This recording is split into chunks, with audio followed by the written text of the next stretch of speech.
Saludos. En este video vamos a hablar de los diagramas de bloques y su relación con el mundo real. En un video anterior pudimos ver cómo la respuesta de un sistema tenía un componente forzado y un componente natural, y elaboramos un poco acerca de las señales que atravesaban tanto de la entrada como de la salida. Vamos a ver ahora lo que son bloques en serie. Cuando tenemos una señal de entrada, una función de transferencia que tiene una salida, cuya salida a su vez es la entrada de un segundo bloque o de una segunda función de transferencia, decimos que estos bloques están en serie. Si elaboramos en cuanto a la salida, que es x3, vamos a darnos cuenta que va a ser la función de transferencia multiplicada por la señal de entrada x2. Del mismo modo podemos ver cuál es la expresión para x2, que va a ser igual a g1 multiplicado por x1. Y ya teniendo estas dos expresiones las podemos combinar y decir entonces que x3 va a ser igual a g2, y reemplazamos ahora la señal x2 y vamos a tener g1 y x1. De modo que nuestra salida va a ser g2 por g1 multiplicado por la entrada x1.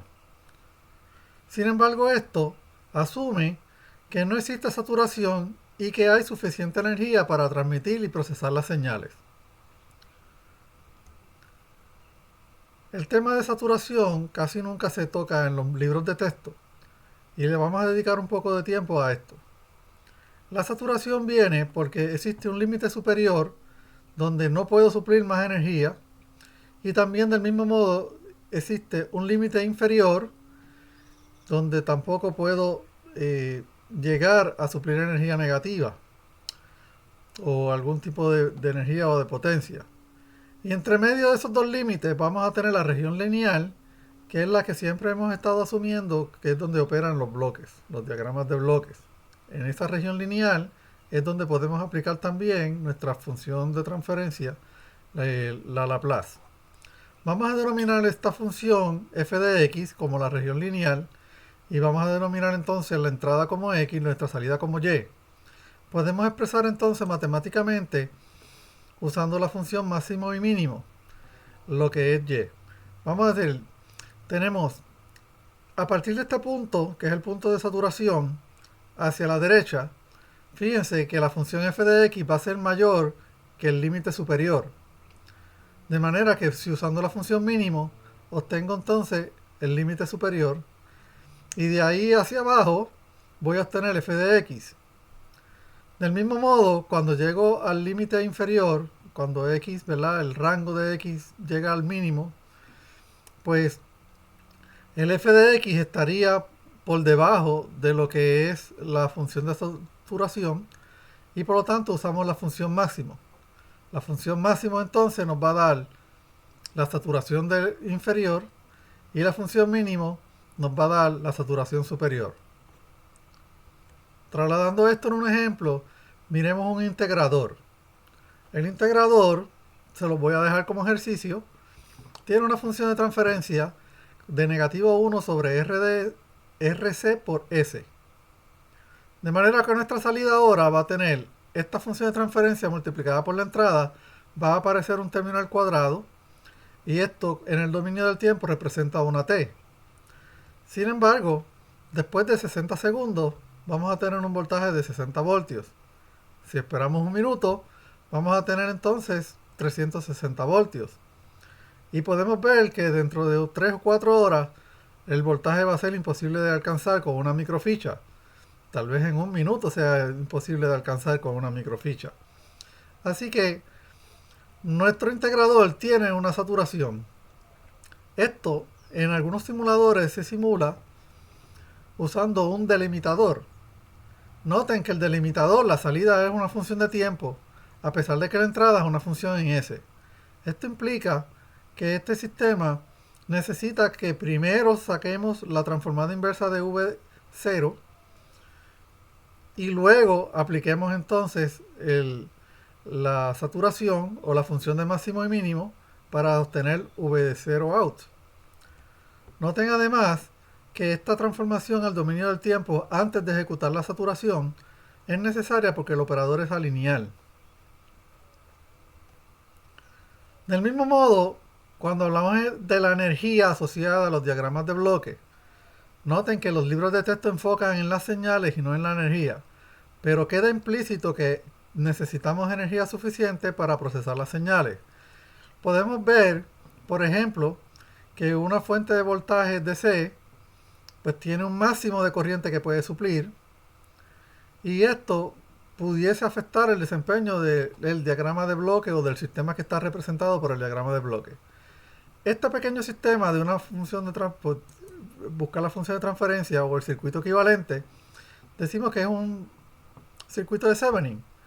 Es una fuente de voltaje, pero no es una fuente de voltaje ideal. El suplidor de potencia, en este caso, tiene una potencia máxima y una corriente máxima de 2.5. Para hallar la potencia máxima tenemos que multiplicar la corriente por el voltaje. Eso se lo dejo para que ustedes lo hagan. Si cogemos ahora nuestro modelo matemático, ¿verdad? Y lo vamos a representar y le vamos a conectar una carga. Y vamos a suponer que esta carga está representada por motores, pudieran ser sensores y otras cosas más, pero lo importante es que esta carga va a tener un voltaje nominal de 24 voltios. Esto es la intención de que funcione a 24 voltios. Así que cuando conectamos estos dos bloques, va a fluir una corriente. Y noten inmediatamente que esta corriente va a causar una caída de voltaje en la resistencia de Thevenin. Y que por lo tanto nuestro RDL no necesariamente obtenga todos los 24 voltios que necesita. Lo que es peor, pudiera haber un efecto de sobrecarga. Una sobrecarga se consigue cuando RL es suficientemente pequeña para demandar la corriente máxima de la fuente. De ahí en adelante, si usted sigue disminuyendo RDL, la fuente no le va a quedar otro remedio que entregarte la corriente máxima que pueda entregarte. De manera que ya cuando alcanzamos nuestra sobrecarga en el primer punto, vamos a obtener que mientras más grande sea esta corriente, mayor será la caída en el voltaje de la resistencia de Thevenin. Dado que entonces el voltaje va a ser igual al voltaje de Thevenin menos el voltaje de la caída de la resistencia de Thevenin, va a fluir bien rápido, que no vamos a tener los 24 voltios y vamos a tener algo mucho más pequeño. Para evitar eso, vamos a decir entonces que nuestra entrada del bloque ideal, en este caso RDL, tiende a infinito. Cuando eso ocurre, la corriente va a ser bien pequeña y la caída en la resistencia de Thevenin va a ser bien pequeña. Así que fíjense entonces que la impedancia de entrada de nuestro diagrama de bloque necesita ser bien grande. Mientras más grande, mucho mejor. Para aspectos prácticos sabemos que no puede ser infinita, pero sí puede ser 100 veces mayor que, por ejemplo, la impedancia de entrada del bloque anterior. Del mismo modo, tenemos la salida del bloque anterior. Mientras más pequeña sea la impedancia de salida, en este caso nuestra resistencia de Thevenin, pues más nos vamos a acercar a la fuente ideal de voltaje. De hecho, si la resistencia de Thevenin fuera cero, tendríamos una fuente de voltaje ideal. Así que combinando ambas cosas, vamos a tener que nuestro bloque ideal consiste de una impedancia infinita a la entrada y una impedancia de cero a la salida. También vamos a decir que nuestro bloque ideal no satura la salida. Y con las condiciones de nuestra impedancia podemos justificar que vamos a tener suficiente energía para transmitir y procesar las señales. En el mundo real no siempre vamos a poder obtener un diagrama de bloques que represente un sistema con estas propiedades, principalmente en circuitos eléctricos.